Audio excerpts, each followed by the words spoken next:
reason we are seeing better and better health numbers for this city, and we're seeing COVID go lower and lower because so many people getting vaccinated. We want to keep that going. Now, reminder today is a very good day for our schools as well. 51,000 kids who opted in returning to classrooms today. So another sign of New York City's recovery, that our schools are coming back as we speak. So congratulations to all the kids coming back to school for the first time in a while today, and to their families. And looking forward to the summer, where we have something brand new, Summer Rising, available to all children in New York City. Applications going live today. And that, again, will be an amazing summer opportunity with academic support, with cultural activities, with recreation, you name it, it'll be part of it. You go to schools.nyc.gov/summer to sign up. And this is the first time ever we've been providing this kind of comprehensive summer approach available to all. I want to say to parents out there, if you weren't sure what you're going to do for your child this summer, you weren't sure how you'd find the right situation, this is there for everyone. So one less element of stress out of your life. If you need a great option, Summer Rising is that option for your child. Let's talk about our indicators as promised, and these are just amazing. I always say we got a long way to go, and we will not reduce our vigilance, and we're going to keep working hard as New Yorkers, but really just take a moment to look at these numbers and feel proud, because you, the people of New York City, you did this. So number one, daily number of people admitted to New York City hospitals for suspected COVID-19. Today's report, 106 patients. That, I cannot remember a number that low in quite a while. 106 patients, confirmed positivity, 40.57%. So that is really getting well below our threshold. Now let's talk about hospitalization rate. We keep moving down towards the threshold there too, 2.33 per 100,000. We want to get that below 2, and we're moving fast in that direction. New reported cases on a 7-day average. Today's report, 1,587 cases. Look at that, just constant downward motion. That's beautiful. Let's keep doing that. And number 3, percentage of people testing positive citywide for COVID-19. Today's report, another great number, 7-day rolling average, 3.56%. I just love these downward lines. Let's keep that one going. Again, well below threshold now, so that's fantastic. Let me give you some Spanish, and I'm going to kind of flip order here and just give a quick Spanish summary in advance of telling you about the budget, just to make sure I get this done up front. So this is about our budget, and the theme of our budget, of course, is recovery. El presupuesto de recuperación es una inversión radical en todas nuestras familias. Vamos a impulsar la economía a crecer, invertir en escuelas y hacer que nuestra ciudad sea segura y limpia. Estamos pensando en grande. Educación temprana para niños de 3 años gratis para todos. Equipos de respuesta a crisis de salud mental en toda la ciudad. Recuperar esta ciudad es nuestra misión. Okay, now we are going to turn to the recovery budget. And I'm going to go through this quickly before we turn to our friends in the media, but there's a lot of good news to cover here today. So let's begin. The theme, of course, a recovery for all of us. This is what we're focused on. A recovery reaches every neighborhood, every New Yorker. Not just brings us back better, fairer, stronger. What do we have here? We have a radical investment in working families. We've never seen anything like this in generations in this city. Focusing on working people, on families, on kids in ways that we just haven't even imagined in so many years. We're getting to do things in this budget some of us have dreamed of, but we're never sure we'd get to do. And this is a budget that will be felt down to the grassroots. Let's talk about the key elements that make this so special. First of all, the focus on equity for young people in our schools, Fair student funding, 100%, and a host of other equity investments that change the approach for education finally allow us to create the kind of school system we've wanted to all along that could serve every child just as well in every part of the city. Summer school, though we used to think of as summer school, totally redefined with Summer Rising, an entirely different approach that's for everyone. Every child, every parent knows their child has that great option for the summer. Something we're borrowing from the great inspiration from 90 years ago, the New Deal. Jobs program that also makes everything cleaner and more beautiful, modeled on the Civilian Conservation Corps. We're creating the City Cleanup Corps. And a focus on safety, a focus on stopping violence with community investments, investments in young people, investments in community-based solutions to violence. These are some of the key themes you'll see. Now,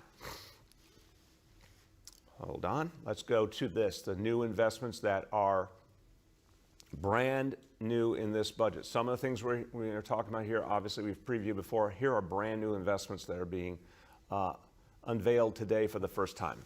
First of all, we've talked before about starting a civilian response to mental health crisis and piloting that in 3 police precincts in the city. We're now convinced that this approach is going to work citywide. So for mental health crisis calls, we're going to take that civilian approach and use it in all precincts in the city in the course of the upcoming fiscal year. 3K for all.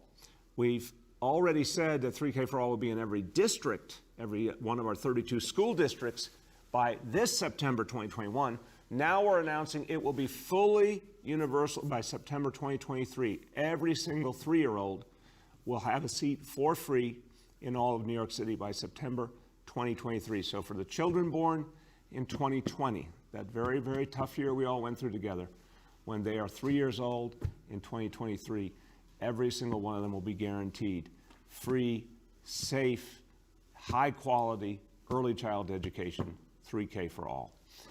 We're going to also make sure that early child education reaches special ed kids. We've had a lot of concern about this.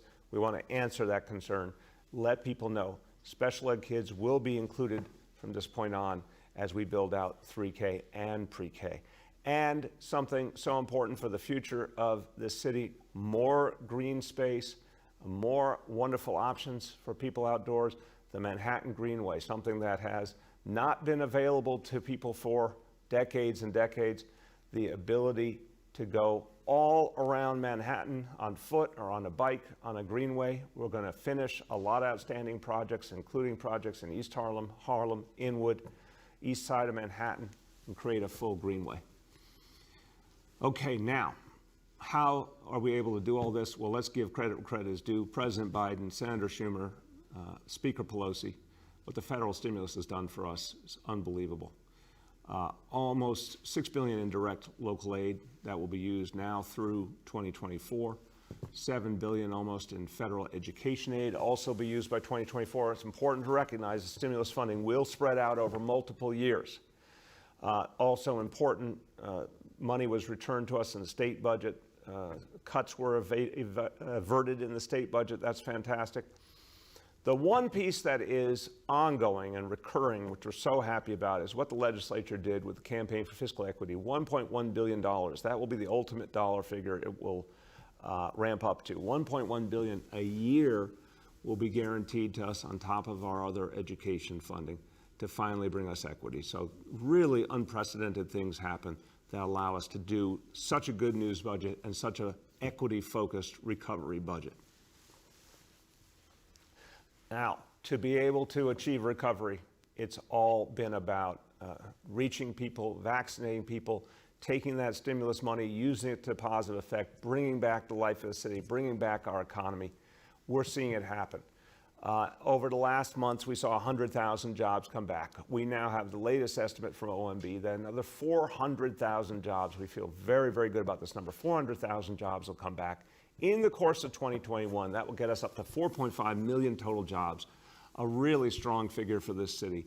We see the pieces coming together, vaccination, stimulus, all the other pieces coming together for a strong economic rebound for New York City.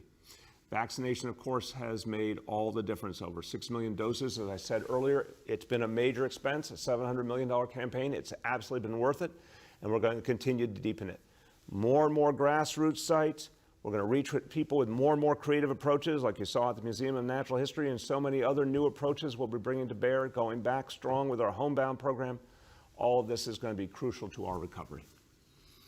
Now, the recovery that we're building here is so much about reaching our young people. They've been through so much in this crisis. We need to reach them, and we need to reach them in an equitable fashion. We need to address the inequalities that pervaded the lives of our young people for so long and pervaded education. We finally have the chance to do it. Profound investments, both in the academic needs of our kids and the mental health needs of our kids. Great deepening of early childhood education. Focusing on digital education, individualized instruction, to build on top of what happens in schools. A lot we're going to be able to do for the first time here. Fair student funding, $600 million to guarantee that every single school gets 100% fair student funding. Absolute, profound, most basic game changer. Early childhood, I've said from the very beginning of this administration, nothing works better than early childhood education. Nothing ensures a child's future more. We were able to do that for all 4-year-olds, that get every 4-year-old at that same starting line of immense opportunity and potential. Now, in the next couple of years, we'll be able to finally achieve that for all 3-year-olds. So every single family will have education for their 3-year-old for free.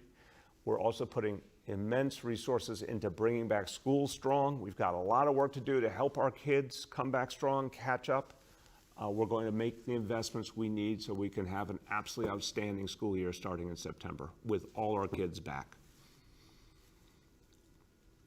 Now, we know when our kids come back, we have a lot to do to support them, so we're making additional investments in social emotional learning and restorative justice. We're expanding the number of community schools. That's a proven approach. It's worked in this city. We're going to now expand that greatly. And we're going to do something that really was a horrible example of inequality. Make sure that schools, regardless of which zip code they're in, regardless of the economics of their neighborhood, all have strong, robust athletic programs for their kids. It's one of the things that inspires kids and gives schools a lot of spirit and pride. So Public School Athletic League will be expanded to create equity all over the city. Special education, we know our special needs kids suffered particularly in this crisis. There's a lot of specific catching up to do. We're investing substantial resources for a lot more time, a lot more services for these kids. A lot of these services have to be done in person. So the pandemic made it impossible or really hindered how much we need to get done. We're going to be doubling down now with additional services for special ed kids. As I said, we're also going to be expanding special ed, early childhood education. It's an area we've needed to do more in. We'll finally get to do it now. Summer Rising, a really amazing new approach. Up to 190,000 students is what we're projecting. We're ready to serve every child who wants to take advantage of this unprecedented opportunity. Again, you've never seen anything like this in a universal way in this city. And we're going to continue to build upon the success we've had with summer youth employment as well, adding 5,000 more opportunities for kids in summer youth employment through CUNY. That means 75,000 kids will benefit from summer youth employment this summer, largest number we've ever had in the executive budget, and a time that really will make a difference for kids to have these opportunities. Okay, we want to keep building our public health capacity in this city. We want to do it to reach people. We want to do it based on the lessons we've learned from the pandemic. We want to do it because we know that's what keeps us healthy and safe, and it's part of building our approach as the public health capital of the world, which I think is going to be a bigger and bigger part of who we are in the future as a city, as a place of fairness and equality. Also, more and more of our economy is going to circle around public health, life sciences, et cetera. First of all, we continue our investments in guaranteed health care. The NYC Care Initiative we announced a few years ago, this is crucial to our future. We found during the pandemic the vast difference between those who had health care on a regular basis and their vulnerability versus the vulnerability of folks who didn't have health care, and how much more folks who did not have regular health care were endangered by COVID. We've learned a lesson again. We want to get fundamental health care to as many New Yorkers as possible. We can do that through NYC Care. We're doubling down on that approach. The Public Health Corps, this will build out of our very, very successful Test and Trace Corps.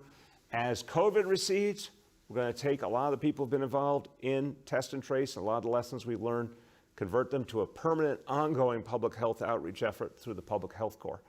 And new family home visits. For those of you with good memories, we announced this last year at State of the City, 2020, the very beginning of 2020, but then could not implement it because of the challenges of COVID. Now we can. So new family home visits, reaching families before they give birth, preparing them, supporting them, mental health services, a range of services related to what new parents need, and then sticking with them as they learn how to support their kids. We're going to focus this on the areas of greatest need. We're going to start this by the end of this year.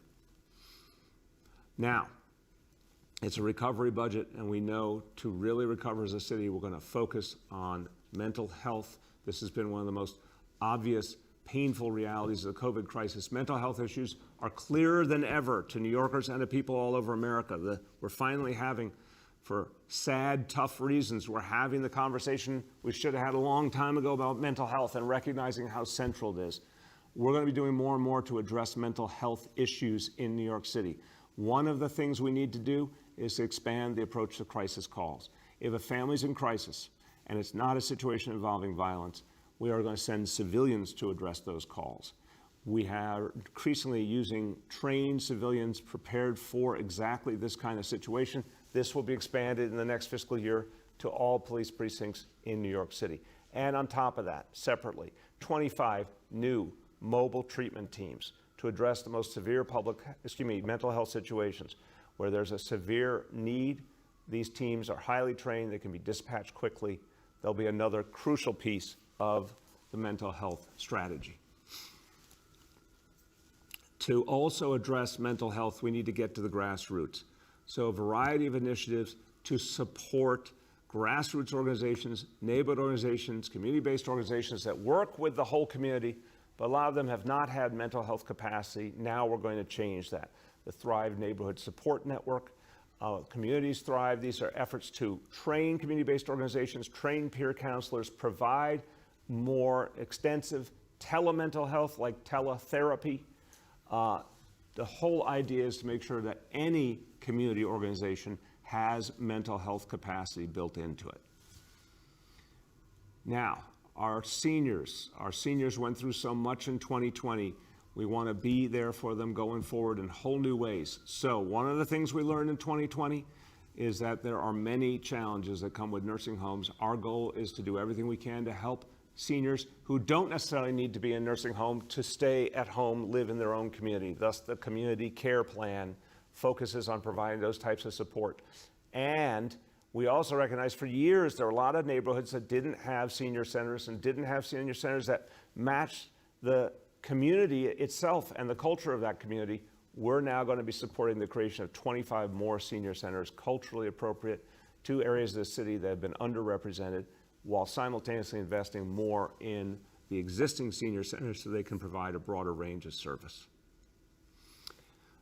Our community-based organizations, our nonprofit organizations, backbone of this city in so many ways, especially during this crisis. We're investing to provide them the basic infrastructure they need, what's called the indirect rate, giving them the basic support that they need to keep going. This is an investment that will allow them to keep providing help to New Yorkers no matter what comes ahead. We're also focusing on food support. This has been an area the City Council's been so focused on. We've worked with them repeatedly to ensure there was always enough support there for New Yorkers in need, and we're now increasing those food support services. Bottom line has always been, in this city, we will not let any New Yorker go hungry. These new investments will help to ensure that. Small business, to bring back New York City, we have to bring back small business. So we're now creating $100 million in direct grants to small business with a particular focus on small businesses that have not benefited from previous grant programs. There was obviously some really great support from the federal government and now from the state government as well. But a number of small businesses have not received that support, particularly in communities of color. This new grant program is going to focus on them, loan programs as well, legal assistance, anything and everything we can do to help small businesses get back on their feet and be strong as we come out of COVID. And coming out of COVID means bringing back our whole economy, including tourism. So a major new effort to support getting tourism back. I strongly believe that starting this summer, you're going to see a huge amount of domestic tourism coming to New York City. A lot of people visiting who have been waiting to come here for a long time. I think that increasingly, as we go into next year, be international tourism as well. This effort by NYC and company is focused on building that tourism back up really intensely over the next few years. Now, a city ready for recovery. We want it to be a clean city, a green city, city cleanup corps. 10,000 New Yorkers are going to beautify the city, clean it up, clean away the graffiti, clean up the litter. This is going to be crucial to our comeback. You're going to be seeing them start their work in the next few months. And I think it's going to make a big impact. And green initiatives, bringing back organics collection, something we're very excited to be able to do. Litter basket collections going back to pre-pandemic levels. These are all going to help us as the city comes back. We also recognized in the context of crisis, we learned some very, very powerful lessons. And we learned there were new and better ways to do things to keep this a city that really works. We understand more than ever the power of Vision Zero, and we're doubling down on speed cameras around our schools. That's worked. That's kept children and families safe. We're going to be doing a lot more of that. We also learned new ways of approaching our streetscape, open streets, open restaurants, huge successes. Here we put the resources in place to keep those programs moving forward, to allow that beautiful reimagining of our streets, and to make sure that all communities can participate. The resources are there, along with resources for bike boulevards and new bike lanes and pedestrian promenades on the Brooklyn Bridge and the Queensboro Bridge.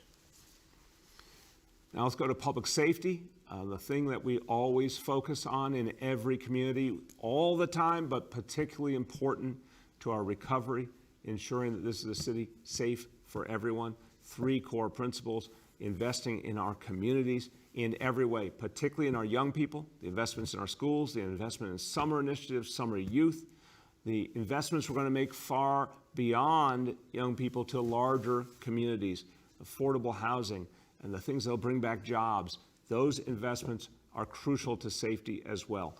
Police reform, ongoing effort. You saw a huge amount of movement in March, working together with the City Council. Very, very extensive police reform efforts. Those will continue as the year goes on, and the efforts to stop gun violence. The community-based efforts, cure violence, crisis management system, the advanced peace model, Operation Ceasefire, a variety of approaches that are stemming from the community, and of course the work of the NYPD, working closely with communities, the focused efforts to increase gun arrests, and then work with all other elements of the criminal justice system, court system, prosecutors, to prosecute gun offenses.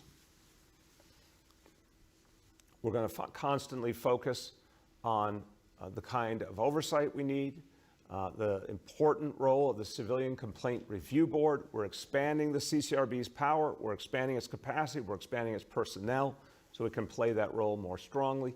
And one of the issues we've dealt with currently, one of the things that is so troubling in the city, we've seen a rash of horrible hate crimes, largely focused on the Asian American community. We want to do more at the grassroots to fight these hate crimes in addition to the policing efforts to fight them. So we're investing in community-based organizations to do community patrols, to train people how to address and stop hate crimes, to educate communities, and involve everyone in the solution. Now, this summer is crucial. We talk about our recovery, when we talk about public safety, so much of it hinges on the summer, which is why we presented the Safe Summer NYC initiative. So again, grassroots solution to gun violence are so important. Cure violence, we've doubled the cure violence workforce, crisis management system workforce for this summer. We've added new sites, new precincts. We've added additional youth employment options to these elements as well. Doubling of that workforce for this summer, tripling for the following summer. The advanced peace model, which is extremely promising, connecting at-risk youth to mentors, more late-night recreation programs, Saturday Night Lights, and the Joint Force to End Gun Violence. That's the ceasefire approach and other approaches that involve multiple agencies, the whole criminal justice system, working with community members. So these are all elements of a safe summer. The total budget.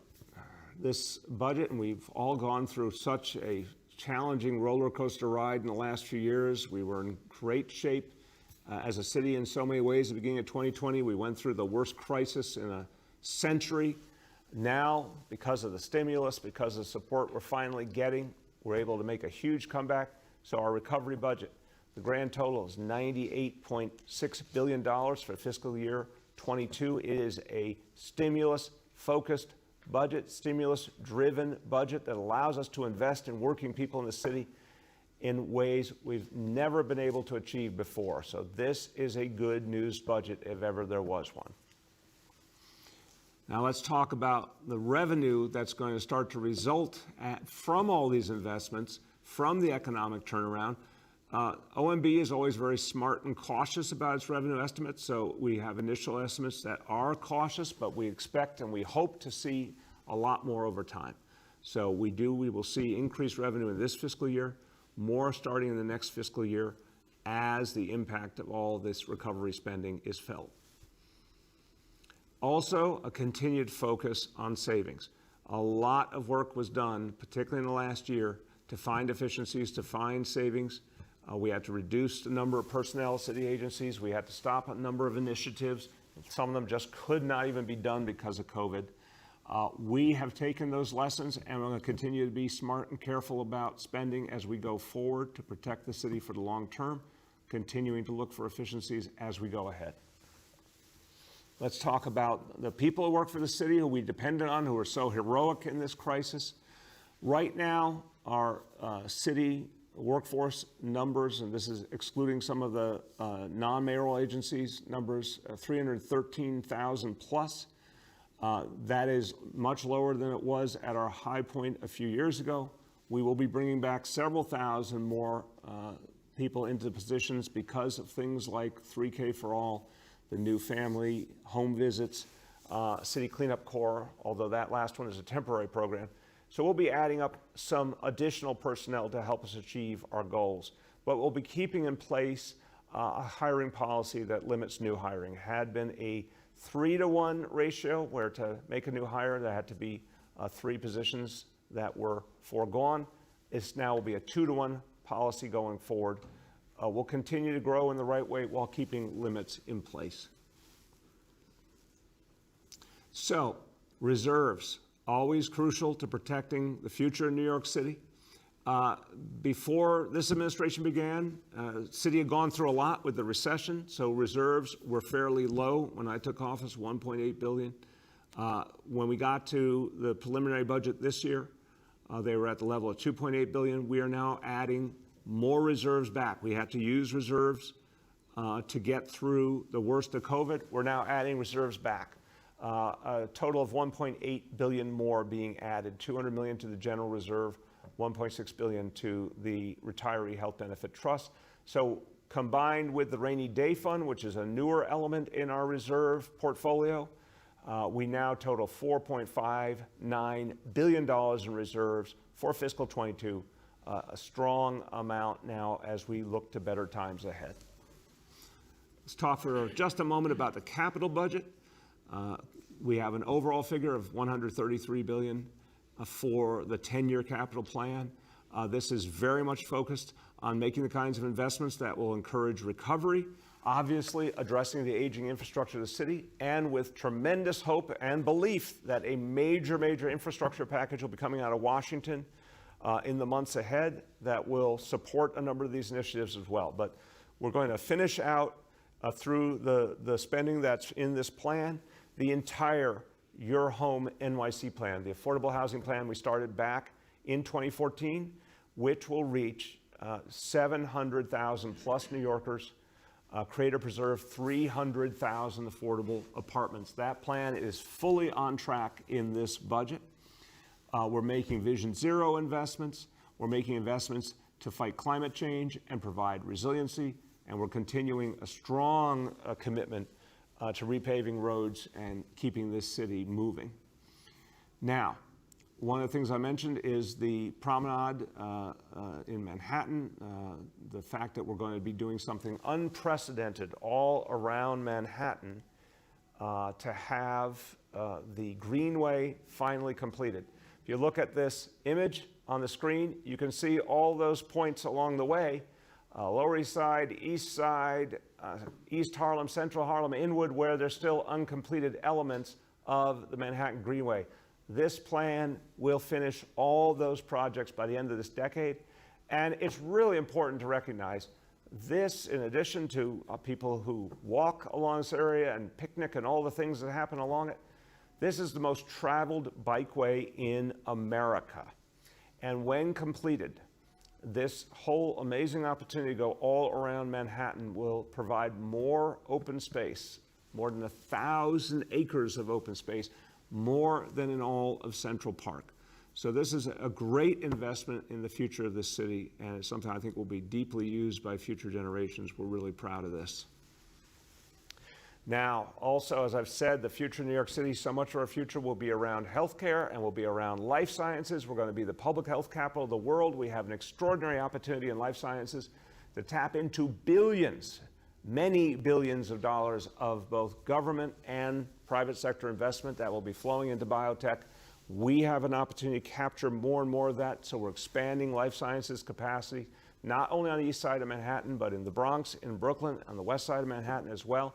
Major investments to increase space for life sciences, for biotech, and building out our Pandemic Response Institute. We as a city have the ability to do things nowhere else in the world can do, and we need to actually fully grasp that advantage and maximize our opportunity by becoming the public health capital of the world.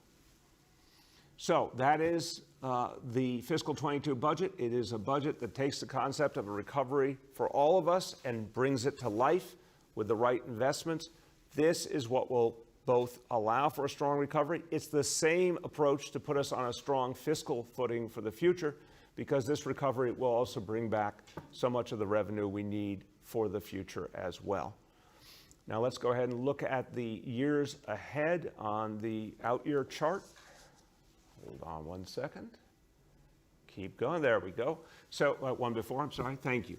So as you see in the years ahead, yes, there are out-year challenges to address, but they are manageable, and particularly because we fundamentally believe that the investments we make in recovery now are going to bring back the city economy very strongly, bring in a huge amount of revenue. That's before we even talk about the new federal initiatives like the infrastructure plan that we fully expect to see. But we're convinced this is a recovery investment budget that puts us in a strong standing for those future years as well. Okay, with that, we're going to turn to our colleagues in the media. And as always, please let me know the name and outlet of each journalist. Hi guys, happy budget day. We'll now begin our Q&A. You have to say that happier, Avery. Try again. Happy budget day. See, much better, much better. Trying my best, guys. With us today is Budget Director Jiha, First Deputy Mayor Fulahan, and Senior Advisor Dr. Jay Varma. With that, we'll go to Dave, who's hopefully more enthusiastic than I am, from WABC. Hi, Mayor. Can you hear me? I can, Dave. How you doing? I'm doing well. Hey, I have a budget question, but I did want to, just before I forget, ask you about the Supreme Court decision from this morning to go ahead, and it's a New York case. And if the plaintiffs are successful in a more conservative Supreme Court, we could see a lot more people carrying concealed handguns in New York City. Your thought about that decision to at least hear the case this fall? Dave, I really fear a step in the wrong direction. I mean, we are here fighting gun violence. We need to turn the corner in 2021 by working with communities to really turn things around. And what do we have in the middle of that? The Supreme Court's going to consider making it easier for people to walk around with a gun? I mean, that's just backwards and dangerous. So I heard that news and my heart sank. I mean, we have come so far to try and keep guns out of the hands of New Yorkers, particularly young people. And the Supreme Court, it looks like they're working overtime to put guns right back in those hands. That really, really worries me. Go ahead, Dave. On my budget question, I don't know if you have used the term or heard of the term, but the New York Times referred to it as revenge spending, that we've all been locked up so much and not much to spend money on for the past 13 months that people are going out and spending a lot of money if they're lucky enough to have it on some really expensive items. And I ask that because I'm looking at the new investments and some of these things, instead of saving the money and making the rainy day fund even larger than $4.5 billion. Did you think of that, or was there maybe a little bit of, this has been such a hellish year that you really wanted to spend on these new investments? This is about recovery, Dave. We are spending to bring the city back strong right now. 2021 is the pivotal year. Recovery can't wait. We're making the investments now to get this city into strong shape. That is going to pay off in the years ahead. We're going to get to 4.5 million jobs by the end of this year and then keep going. We're going to surpass our previous record for jobs in the city. I don't have any doubt in my mind. We're going to be bringing in a lot more revenue in the process. So these are investments that are going to get us to a much stronger place. That's what we're doing here. Next, we have Emma from the New York Times. Hi, Mayor. My first question is about the budget. Can you talk more about the jobs figure? Is that 400,000 more jobs added by the end of this year? Is that overly optimistic? And what types of jobs are these?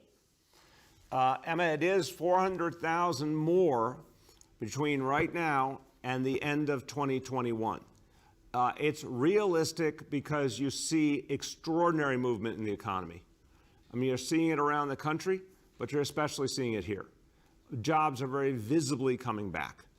The stimulus is having the right effect. The whole idea was put money in people's hands and they go out and spend it. That's happening. And I am absolutely convinced the actions we're going to take here in this budget are going to supercharge that recovery. Because when you bring back schools, do the things to make the city safe, make the city clean, this is what encourages jobs to come back. We're talking about, definitely more coming back in the hospitality industry for sure. We're seeing some real strength there. It's a long way to go, but some real movement happening there for sure. We'll get you a breakout, but service industries for sure is going to be another area. Over time, I am also convinced you're going to see growth in the tech sector and in the life sciences sector. But I think in the short term, it's the kind of job growth because people are coming out again. You can see activity on the streets, people spending their money. That's going to make a big difference. Go ahead, Emma. Thank you. And then a non-budget question. Should Councilman Deutsch resign after pleading guilty to tax fraud? Absolutely. It's just really troubling. People have to have faith in their public officials. He lied for his own advantage. He cannot continue to play a role as an elected official. It just doesn't work. Next, we have Marcia from WCBS. Good morning or good afternoon, Mr. Mayor. I'd like to talk to you about the surge in gun violence, especially over this weekend. For the past year, you've been talking about the need for community groups to get involved, and you announced a plan last week to deal with the increase in gun violence. And yet it doesn't seem to be working because over this past weekend, there were 28 incidents of gun violence involving 31 victims. Do you think you need to change your tactic? And because of this, police experts are saying you need more cops and there's no new cops in your budget. Your response? Marcia, we have 35,000 officers, and what we're seeing is more gun arrests than we've seen in 25 years. We finally have the court system coming back. We've just gotten that news in the last few days. Court system will be back strong in the month of May. That's what we've been needing. We have gun prosecutions ready to go. that are going to take a lot of the worst actors out of the equation. So, you know, it's been really tough in the middle of a pandemic and a perfect storm. It's been really tough not having a criminal justice system working, but now that's all changing. So we absolutely have what we need to turn this around, and we're building a lot more cooperation with the community, which is crucial to the bigger solution we need. So you're going to see all of this play out in the coming weeks. Go ahead, Marcia.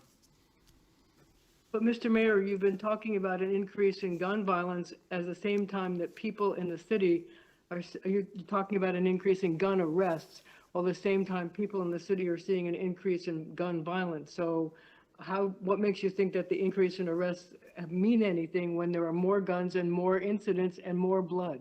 Because the folks who are the best at public safety in the nation, the leaders of the NYPD, continue to identify the problem as a very small number of people who do violence to others in their communities. And we're now going to be able to get those folks out of circulation, because these arrests are going to lead to prosecutions, and for those who are guilty are going to lead to prison time. We have not had a court system functioning. We're now going to have it. And there's a tremendous coordination happening right this moment between courts, prosecutors, NYPD, to finally be able to move things forward and get the small number of really bad actors out of circulation. That's going to change everything. Next, we'll go to Joe from Politico, and as a programming note, we're joined by our Health Commissioner, Dr. Choksi. Hi, Mr. Mayor. Hey, Joe, how you doing? Not too bad. I just wanted to follow up on a previous question about sort of how you're leaving the fiscal house for the next mayor. I'm just curious why, what's the thinking behind, it seems like kind of a risk to assume that all the investments you're making today are going to close these budget gaps when you could have put a little bit more money to just closing them right now. And just one example would be labor contracts, which are all going to come up. They're going to start to come up next year for renewal. Are you leaving any money for that in particular? Joe, look, I think we've got to understand what it takes to fuel recovery, and that recovery equals revenue. It's as simple as that. Right now, we have to bring back this city this year. It is not optional. Like, you can't say, oh, you know, we're gonna just take our time in 2021 and then hope for a bigger recovery later. This is the recovery moment. And if we do everything we're capable of doing, it's also going to attract jobs, businesses, tourism, you name it, starting right now. And so that's why the heavy emphasis here on focusing all our energies and investments on recovery. All of that leads to more and more revenue going forward, and sustainable revenue. So I'm convinced this is the right balance. We were able to substantially increase reserves. So that situation is much stronger, and bluntly, much, much stronger than it was for many years in this town. So I feel good about that, and I think we'll be able to accommodate future needs. Go ahead, Joe. And then, you know, last year when we went through the budget process, I know you had initially sought out borrowing, and you shifted some labor costs from last fiscal year into fiscal 2022. And I think the savings plan, it was there were a lot of like debt refinancing and sort of one-time things rather than recurring cuts. We didn't do layoffs, obviously. It seemed like the strategy was to hold out as long as possible while federal aid was still on the table. So I'm just wondering, now that we have the stimulus money, could you talk a little bit about why you did the things you did last year, and do you feel like it paid off? Yeah, I do, and Joe, it's an important question. What I felt strongly was we had to keep people going. We had to keep families going. We had to keep people employed. We had to keep this city in the game. And if we could get through the worst of COVID, we could have a really fast turnaround in 2021. And I see that playing out right now. So I feel good about the choices we made in 2020 to get us to this point. We did tighten our belt in a variety of ways. A lot of initiatives, a lot of programs were cut back or canceled. Obviously, we reduced headcount quite a bit. And we're being cautious. We're keeping headcount restrictions in place. We're bringing some back, but with still some real restrictions. We're bringing back reserves, as I said, in a major way. So we are trying to balance the elements of being smart for the future with what we have to do now. But I like where we are, notwithstanding the pain we've been through. I like our field position right now because we believe, OMB, they're tough in their analysis. We believe we can add 400,000 more jobs this year and really make this city come alive. And these are the investments to do it. So I think it's the right game plan for what we need in 2021. Next is Courtney from New York One.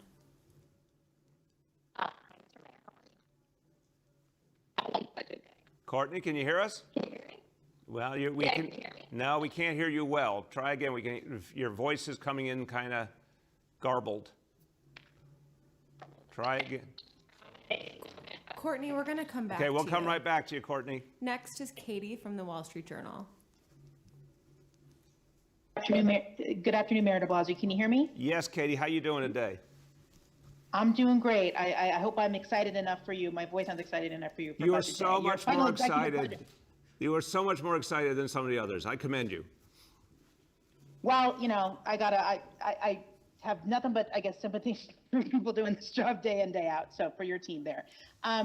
My question is about the property taxes. I know back in January, I think it was a $2.5 billion decline estimated for next year. I don't know if you or the commissioner wants to speak a little bit about how that is doing, if they've readjusted that, or if that's still, knowing how much of the city's tax revenue comes from real estate, how big of a problem that remains. Let me frame it. I'll turn to our budget director, Jacques Giha, and we have special guest, First Deputy Mayor Dean Fullahan might have a comment as well. Katie, I think what we're seeing is overall, we are hopeful about revenue, but it will take time to manifest. This is a case of you got to make the investments to be able to reap the impact later on of more economic activity, more jobs, more revenue. But I think it's fair to say there's differences in each type of revenue. What we would see, for example, with property tax versus income tax versus sales tax versus corporate tax, different realities for each. And OMB is historically cautious in its estimates, which has served us really well because we don't get nasty surprises because they are careful. So Jacques, if you give a sense of sort of what's weaker, what's stronger in the revenue picture in the short term, that'd be real helpful. Yes, like the mayor said, we projected in the preliminary budget that there would be like a $2.5 billion drop from the forecast in terms of property tax revenues. And our forecast for property tax remains more or less the same, in line with what we had in the preliminary budget. But what we're seeing is, like the mayor said, is a major improvement in corporate taxes and personal income taxes. These are the main drivers for that we are projecting for next year. Thank you. Go ahead, Katie. Great, and I want to get your take on a little bit of breaking news. The census numbers just came out a few minutes ago, and New York State will lose one congressional seat under the new census, allocation. We don't know where that will be coming from, but it's due to population loss. But I just wanted to get your take, if it comes from New York City, what it could mean for the city or the state. Look, Katie, it's so important. I'm very hopeful it will not come from New York City because we really threw in the kitchen sink to have a strong census performance and to actually represent the truth of how many people are here. And I really want to tip my cap to everyone who's involved in the census effort in the middle of a pandemic. They managed to reach the same response rate in 2020 that happened 10 years earlier in 2010. I mean, that's really extraordinary. So hopefully, since that happened, New York City will be judged more accurately. And if there is to be a loss of a seat, it won't be here, it will be someplace else. But look, the bottom line is going forward, we got to have a better approach because even with all the effort we put in, it's still here and around the country still doesn't capture the fullness of everyone who's here. And there were immense efforts during the Trump administration to try to warp the process, and that's a danger going forward that might happen again. So I think we got to rethink the census process for the future. We're going to go back and try Courtney. Hey, can you hear me? Hey, loud and clear, Courtney. How you doing? Oh, wonderful. I got very worried because budget day is obviously my favorite day. I know you look forward to it all year. Okay.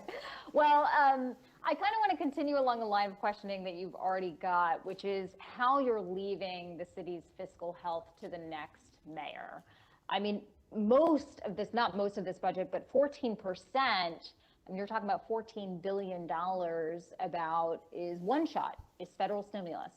So under that circumstance, you're out there spending it, 3K, all of these programs that you listed before. So what does that mean for the next mayor? And would you say that you're leaving the city in a good fiscal situation for the next mayor? Well, yeah. I mean, first of all, Courtney, look at the amount of reserves I'm leaving for the next mayor versus what I received from Mayor Bloomberg. Now, I do understand he went through some very tough fiscal times, but we've obviously working very closely with the city council. And I give Speaker Johnson a lot of credit in the city council. They were always focused on increasing reserves. City's in much stronger position on reserves than it was the last time there was a mayoral transition.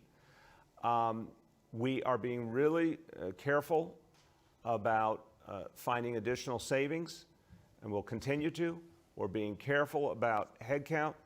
But I'll tell you, these investments are about bringing the city back, and they just can't wait.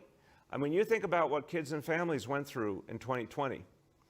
I'm going to invest now to bring them back, to give kids the chance to catch up on their education, to have their emotional needs addressed, to bring back the school strong. That has so much to do with the future of the city. If our school system is strong, our city's strong. The investments are going to help jobs come back. I mean, you know, sometimes you have to spend money to make money. This is a case where we have to take full advantage of this recovery moment. We have to double down now, and that's going to give the next mayor and the next administration the best chance to move the city forward. So there's nothing we should be hesitating on. This is an absolutely crucial moment. Go ahead, Courtney. And then specifically about the NYPD, obviously that was such a big focus of last year's budget and the $1 billion cut. What is the NYPD's budget this year projected in your executive budget versus last year? Obviously, there are some candidates on the trail, including your former counsel, Maya Wiley, talking about cutting the NYPD again if she were elected by $1 billion. Courtney, it is essentially flat. The only area where there's a change is on the civilian side, where because of the reform efforts and the reform package agreed to with the city council, there are a couple of specific areas of spending in terms of community outreach and efforts to create more dialogue between NYPD and community. Those efforts were funded per the agreement with the council. That added a small amount to the overall budget. I believe it's $16 million.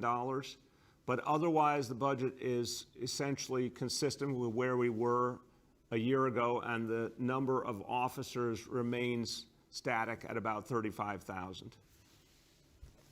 We have time for two more. First, we're going to go to Rima from Chalkbeat. Hi, Mr. Mayor. How are you doing? Good, Rima. How you been? Good, good. I wanted to start by asking you about this $500 million package for the intense academic recovery. Can you just talk a little bit more about what it means to I think in the presentation it says establish baselines with assessment data, and just, you know, what sort of tutoring the package would pay for. So just looking for some more details about exactly what we're talking about here. Yeah, Rima, we're going to be laying out more of the details in the next couple of weeks, but I think the best way to think about this is we want to ensure that every school is in the best possible position to do the assessments and then follow through. It's the first time we're doing this kind of universal academic assessment. We're going to follow through on that with certainly, in many cases, more tutoring When it comes to literacy, for example, we expect to be able to do more than just a lot of the times what we've done in the past, which is training teachers more in literacy. We expect more direct work, including one-on-one work with kids in the area of literacy. There's a lot of pieces we can put into play with digital learning that now we really have learned more of how to do that since we went through the pandemic. So we will be filling in a lot more details, but I think the notion here is we have to have an extraordinary year. We have to help kids come back rapidly. It's going to take a lot more direct work with kids. It's going to take bringing more personnel in to do that. That's what that type of spending is going to allow us to do. Go ahead, Rima. Okay, and then I have just a broader question for you on the federal relief. You're probably aware in the state budget, it requires cities to get public feedback on how you're going to be spending the federal relief. I think specifically it might just be the money from the American Rescue Plan Act. So I wanted to know, what is the city's plan for doing that and specifically getting the public's feedback on this, given that, City Hall has already announced several proposals that you talked about, but I don't think you've specifically asked the public for feedback on that. Well, Rima, we've had a lot of different feedback mechanisms, and we'll delineate it in more detail in the coming days, but we've had a lot of different feedback mechanisms throughout this whole crisis. You obviously focus rightfully on education, and there's been constant efforts to get feedback from all stakeholders in education. We've done a lot through our police reform effort. I mean, in one way, what makes it easy for us to adapt to that kind of mandate is that we're doing it all the time anyway. But we're going to follow the law carefully by laying out the broad plan. That gets us started, but we will be seeking the feedback in a formal way to make sure we've heard what people are thinking and to conform with that element of the stimulus. For our last question, we'll go to Henry from Bloomberg. Hello, Mr. Mayor, can you hear me? Yes, indeed, Henry. How you doing? I'm doing well, thank you. And you? It's a good day for a good news budget. You've been having several very happy days, Mr. Mayor. It's very nice for us in the press to see. Thank you. It's a good feeling. We've got some questions about the budget. I understand the need to invest in people bouncing back, businesses bouncing back, et cetera. But the pandemic also taught us that we could really get whacked by circumstances beyond our control. And although you've got some reserves in this budget, there's very little in the way of savings, in the way of efficiencies. You achieved a reduction in the headcount. Now you're going to hire some more. I mean, couldn't this time be used for planning a different kind of budget in which you continue to reduce headcount and you find savings to pay for some of these programs, and you actually reserve more than the 1.8 billion increase that you're suggesting? Look, Henry, first of all, I judge reserves, and I spent 8 years in the council and then 4 years as public advocate, and we never had reserves like these that we have in this budget. So I just want to give you perspective there.